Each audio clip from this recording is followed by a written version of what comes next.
Welcome back, Foundation staff, to another audio log provided by BubCorp. Item number SCP-097. Object Class Euclid. Special Containment Procedures. SCP-097 is contained within the limits of the property where it was initially discovered, Zone SCP-097. The property is surrounded by an 8-meter-tall concrete block fence fitted with barbed wire and security camera systems. Satellite images of Zone SCP-097 are to be doctored, removing all traces of the area. Any and all new plant growth outside the containment area, suspected to originate from within the SCP, is to be sterilized through application of boiling salt water and/or incinerated. Absolutely all abnormal behavior is to be reported to Dr. Bridge within 10 minutes of occurrence. If any person or their families experience hallucinations or thematically related dreams outside of containment, they are to contact Dr. Bridge to schedule treatment. Localities surrounding SCP-097 specifically are to be monitored from the 1st of April until the 1st of November every year for affected civilians. Medical establishments dealing with sleep abnormalities are to be monitored for signs of SCP-097's influence.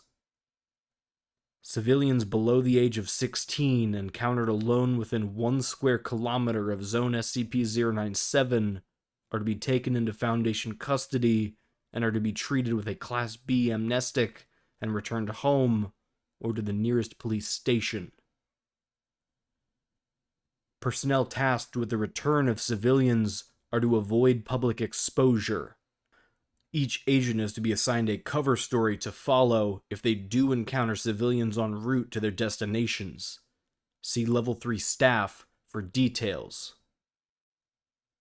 The morning after the first frost of the year, a team of 25 agents armed with agricultural tools are to enter SCP-097 and clear away the outer plant matter. This process is not to continue past dusk. Description: SCP-097 is a 10-acre area of land in the state of in the Midwestern United States. It is the abandoned remains of the County Fair 1969, an area of approximately 2.3 kilometers squared, or approximately 5.4 square miles. Structures within the SCP area exist in a state of moderate disrepair, consistent with the expected age and environment. At the center of SCP-097 lie the remains of a 1956 GMC pickup truck, the majority of which is crushed beneath a colossal pumpkin of unknown subtype, henceforth referred to as SCP-097-1. SCP-097-1 stands approximately 7.4 meters or 24.3 feet tall and 8.1 meters or 26.8 feet in diameter at its widest. Current estimates put SCP-097-01 at approximately 15,000 kilograms or approximately 33,070 pounds. This pumpkin remains roughly spherical in shape instead of spreading out under its own weight as would be expected of a plant of its size.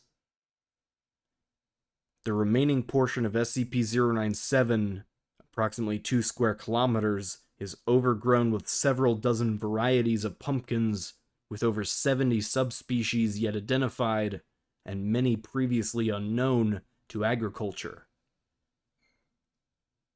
Many of these pumpkins have been shown capable of growing to enormous sizes, the average estimated weight being around 250 kilograms or 550 pounds. These pumpkins, along with the assorted other crops, grow with, on, and around the remains of the 1969 Fairgrounds, creating a maze-like arrangement of plant life. The average height of the walls within SCP-097 is 1.6 meters, although this may vary from year to year. Between April and November of each year, the area within SCP-097 has produced a number of anomalous phenomena ranging from benign to implicitly aggressive. To date, 17 agents have been severely maimed within SCP-097, 8 having died. See Event Log SCP-097 for a brief listing of recorded phenomena. Addendum. Historical note. Prior to the construction of SCP-097's containment wall, instances of what are now known as SCP-2171-1 were occasionally observed to form fragmented walls, and at one point a near-complete ring of 2171 around SCP-097's effect. This behavior ceased following the containment wall's completion. The purpose and implications behind this interaction are as of yet unknown. Effects of SCP-097 on children. In addition to its immediate effects outlined in Event Log SCP-097, SCP-097-1 appears to produce an undetectable signal towards children in an undetermined range. For clarity, children will refer to individuals up to the age of 10. Beginning in early April, civilian children within SCP-097's undefined range may be overcome with somnambulism on clear nights. Affected children will move around their homes, stopping to face closed doorways for several seconds before moving on to the nearest doorway, eventually returning to bed. At first, this behavior will occur only once a week, beginning with only the doors on a single floor. This sleepwalking will become more frequent by mid-August, happening every night. If forcibly awoken at any time during these episodes, they will scream for several seconds before succumbing to a degree of confusion. After an affected child is awoken in this manner, the effect will cease, and the child will never show any further signs of SCP-097's influence. Over the course of 2 to 3 months, these episodes will become more thorough, affected individuals seeking out each doorway inside their home, as well as those on their household's property, such as garages, car doors, and fence gates. Eventually, they will begin visiting the front doors of neighbors. Beginning in September, affected children who have remained undisturbed during these episodes will begin to remain outside at sunrise, laying on the grass near their homestead and returning to full REM sleep. Affected children may recall dreams centering around autumn activities. Between September 1st and November 1st, if the affected children have not been awoken during the preceding sleepwalking episodes, they will cease the previously established activity during the sleepwalk and instead begin to walk directly towards SCP-097's location. They will travel over fields and down secondary roads, steadily moving towards SCP-097. Local geography consists mostly of undeveloped Foundation-owned property, facilitating uninterrupted travel. Upon arrival at SCP-097, an affected child will sit down before SCP-097-01 and begin singing unidentifiable gibberish as music begins to play. While a number of instruments have been recorded, simple drums and pipes are the most consistently encountered.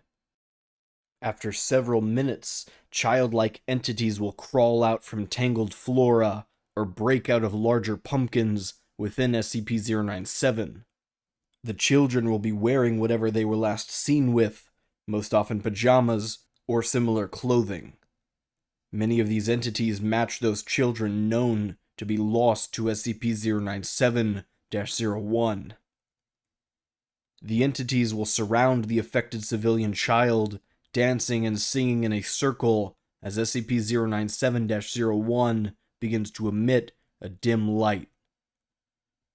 The affected child will awaken, normally expressing a great deal of terror. The instant any vocalization is produced, the entities will swarm and kill the child. Methods used are different in each instance, but usually involve dismemberment or strangulation. At this point, any and all efforts to interrupt the entities will fail, whether through breakdown of equipment, sudden intangibility of the subjects, or express violence on the part of SCP-097. After the death of the affected child, SCP-097-01 will split open, and the entities will hurl the remains into it before climbing in themselves.